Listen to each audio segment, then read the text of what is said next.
On the first day of vacation, they handed me a chore list and said, "This trip isn't for you to relax, it's for you to prove yourself." I refused, but they laughed, "Then find your own way home." They took my passport and luggage, thinking I was trapped. But when security stormed into their hotel room, their smiles instantly faded.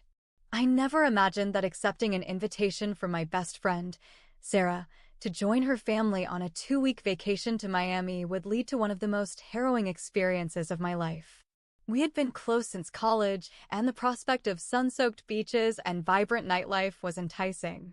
Sarah assured me that her parents, Mr. and Mrs. Anderson, were delighted to have me accompany them and generously covered my flight and accommodations. I was grateful and looked forward to a relaxing getaway. However, the reality was far from what I had envisioned. We arrived in Miami on a bright Monday morning. The humid air enveloped us as we stepped out of the airport. Mr. Anderson hailed a cab, and soon we were on our way to the luxurious beachfront hotel they had booked. The lobby exuded opulence with its marble floors and towering palm trees. After checking in, we gathered in the Anderson suite to discuss our plans. As we settled in, Mrs. Anderson handed me a neatly typed document titled Daily Responsibilities. Confused, I began to read through it. The list detailed tasks such as organizing beach gear, making dinner reservations, ironing their clothes, and even preparing breakfast. I looked up, puzzled. "This trip isn't for you to relax," Mrs. Anderson said with a tight smile. "It's for you to prove yourself." I glanced at Sarah, expecting her to interject, but she avoided my gaze. "I'm sorry, but I came here for a vacation, not to be a personal assistant," I replied, trying to keep my voice steady. Mr. Anderson chuckled, a condescending sound that made my skin crawl. "Then find your own way home." Before I could process his words, Sarah's younger brother, Jake, snatched my backpack containing my passport and wallet. He tossed it to his father, who locked it in the suite's safe. "You're not going anywhere," Mr. Anderson said smugly. Panic surged through me. I was thousands of miles from home, stranded without identification or money. But I refused to be bullied. I took a deep breath, forcing myself to think clearly. "May I use the restroom?" I asked, masking my anxiety. Mrs. Anderson nodded, and I walked calmly to the ensuite bathroom. Locking the door behind me, I assessed my options. My phone was in my pocket, a small mercy. I quickly texted my cousin, Mark, who lived in Miami. We hadn't spoken in years, but I hoped he would help. "Hey Mark, it's your name. I'm in trouble. Can you come to the hotel name, ASAP? Room 1203. Please don't call, just come." Seconds later, he replied, "On my way. Hang tight." I flushed the toilet to maintain appearances and returned to the suite. The Andersons were lounging on the balcony, sipping cocktails. I sat on the edge of the couch, heart pounding as I waited for Mark. About 20 minutes later, a firm knock echoed through the room. Mr. Anderson frowned, clearly not expecting visitors. He opened the door, and 2 uniformed hotel security officers stepped in, followed by Mark. "Is there a problem?" Mr. Anderson asked, his confidence wavering. "We received a report that a guest's personal belongings are being held against their will," one officer said. I stood up, relief washing over me. "That's me. They have my passport and wallet locked in their safe." Mr. Anderson's face turned crimson. "This is a misunderstanding." "Sir, please open the safe," the second officer demanded. With no other option, Mr. Anderson complied. The officer retrieved my belongings and handed them to me. "You're free to go," the first officer said to me. "Would you like to press charges?" I glanced at the Andersons. Sarah looked away, shamefaced. I decided against legal action. "No, I just want to leave." Mark guided me out of the hotel and into his car. As we drove away, I felt a mix of anger, betrayal, and relief. "I'm sorry you had to go through that," Mark said, his voice filled with concern. "Me too. But thank you for coming to my rescue." He smiled. Family sticks together. Over the next few days, Mark and his wife showed me the real Miami, free from manipulation and control. I lounged on the beach, explored local eateries, and even tried jet skiing for the first time. The experience taught me the importance of standing up for myself and recognizing toxic relationships, no matter how deeply rooted. When I finally boarded my flight home, I felt a sense of empowerment. I had faced adversity and emerged stronger. And as for Sarah and her family, I knew I deserved better. After I left the hotel, I stayed with Mark and his wife, Julia. They were kind, gave me space, and never asked for details I didn't want to share. I thought the nightmare was over. But a week after the incident, things got weird. It started with a call from my work. "Hey, we got a strange email from someone claiming you've been fired for theft," my manager said, confused. "We know it's not true, but did you piss someone off?" I hadn't told anyone at work about the trip. Then my landlord emailed, asking if I really wanted to cancel my lease early. I didn't. Next, my credit card company flagged a $2,400 purchase for a luxury watch ordered online and sent to an address in New Jersey. Not mine. Whoever was doing this knew a lot about me. I stayed calm and started connecting dots. I remembered a moment in the hotel when Jake had grabbed my backpack. My laptop was in there. I always kept it password protected, but it wasn't encrypted. I hadn't thought to check it when I got it back. Maybe they had copied files or taken pictures of my IDs, emails, anything. The Andersons had money and power. I knew that. Mr. Anderson was some kind of executive with political connections. This wasn't just a spiteful prank. This was intentional. They were trying to ruin me. Mark was furious. "I know a guy," he said, eyes dark with anger. "He used to work for the FBI. We're going to find out exactly who's behind this." His guy, Tony, was calm and serious. He didn't ask questions. Just took the laptop, my phone, and 2 days later came back with a list of IP addresses and login times. "You were hacked. Not just your laptop. Your email, cloud storage, bank logins," Tony said. "Looks like someone installed spyware through a fake system update prompt." My stomach dropped. That had popped up in the hotel. I thought it was nothing. Tony gave me a list of times the spyware was activated. One of the most recent times? 2 nights ago, while I was sleeping in Mark's house. I hadn't used my laptop since then. Tony narrowed his eyes. "This didn't come from outside. This was done from your Wi-Fi." That meant someone had been in the house, or someone inside the house had done it. I didn't want to believe it. Not Mark. Not Julia. But I checked the house security cameras with Tony's help. Julia had been up late that night. She'd gone into the guest room, where I'd kept my laptop, stayed for 15 minutes, then left. Julia had barely spoken to me since I arrived.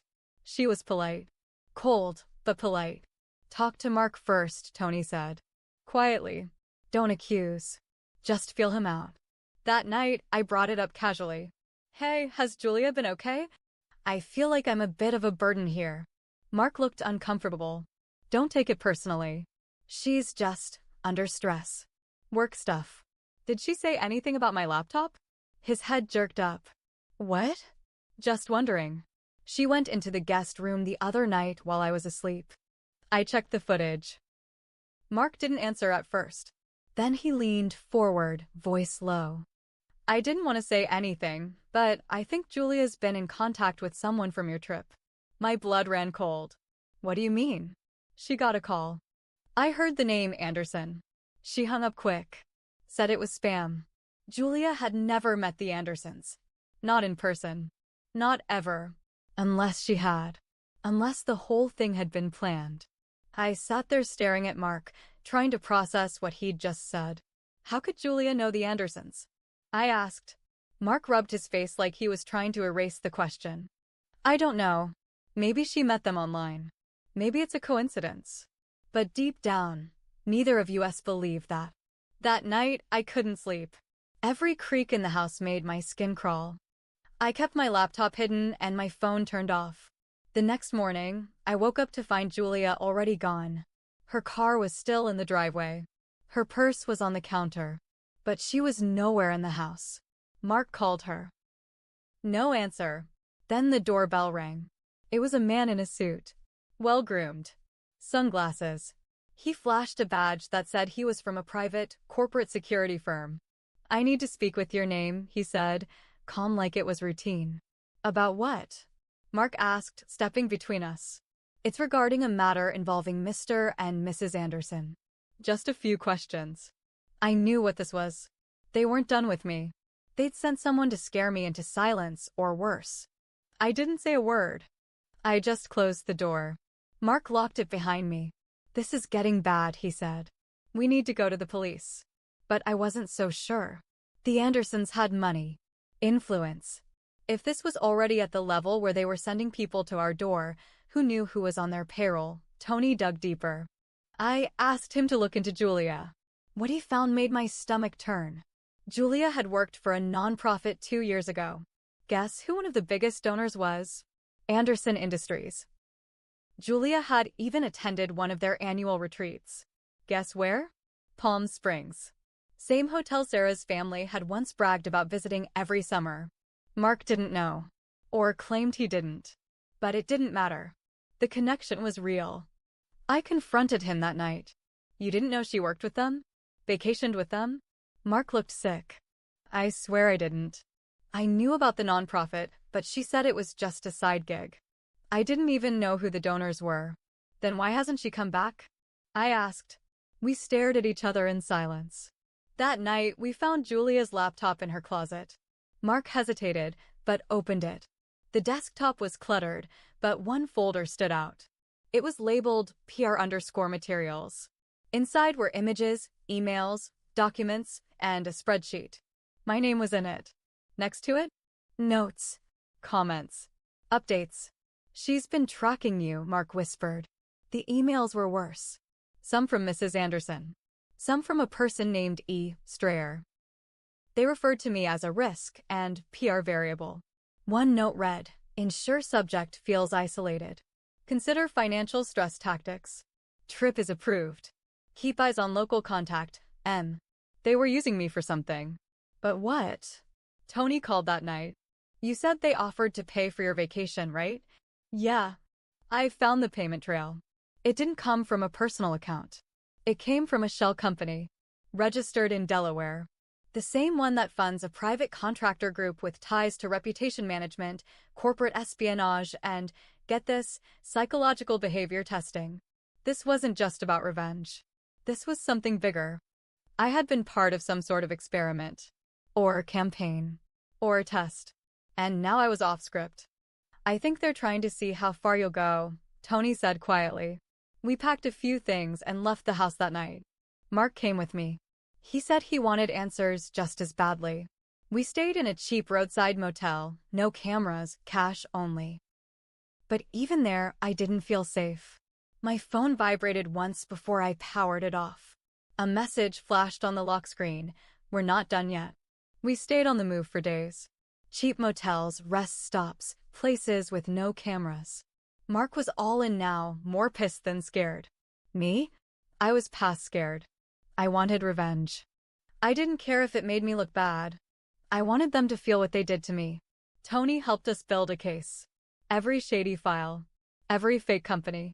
Every email Julia left behind. All of it we compiled. He said it could be enough to bring them down if we could get the right eyes on it. That's when I made my final decision. I didn't go to the police. I didn't go to the media. I went straight to the top, their own world. I called an anonymous tip into the IRS and the SEC, attaching everything we had, the money laundering, the fake charity fronts, the mental manipulation campaign. Then I sent a copy to a journalist I remembered from a college internship. She owed me a favor. Then I flew back to Miami. Alone. I walked straight into the Andersons' hotel. Same suite. Same lobby. This time, I wasn't the scared guest. I was a loaded gun. I knocked. Mr. Anderson opened the door, stunned. "You again," he said. "No more games," I said, stepping inside before he could stop me. "I know what this is. The campaign. The files. Everything." Mrs. Anderson stood up from the couch. Sarah was there too, looking like she hadn't slept in weeks. "You ruined everything," Mrs. Anderson snapped. "You were never supposed to get that far." So it was a setup. We didn't even choose you. Julia recommended you, she said. I froze. Julia. Not a coincidence. A setup from the beginning. She said you were unstable.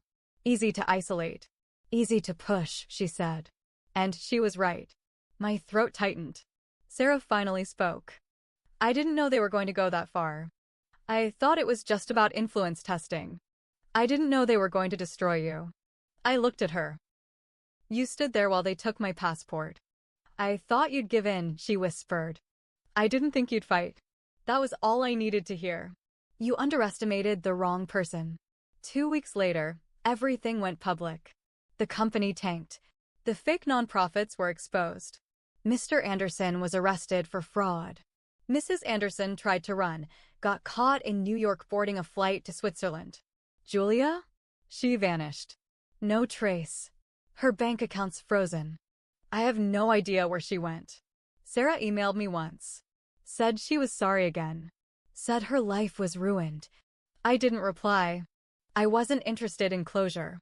And me? I lost a lot in this. My job. My peace. My sense of trust.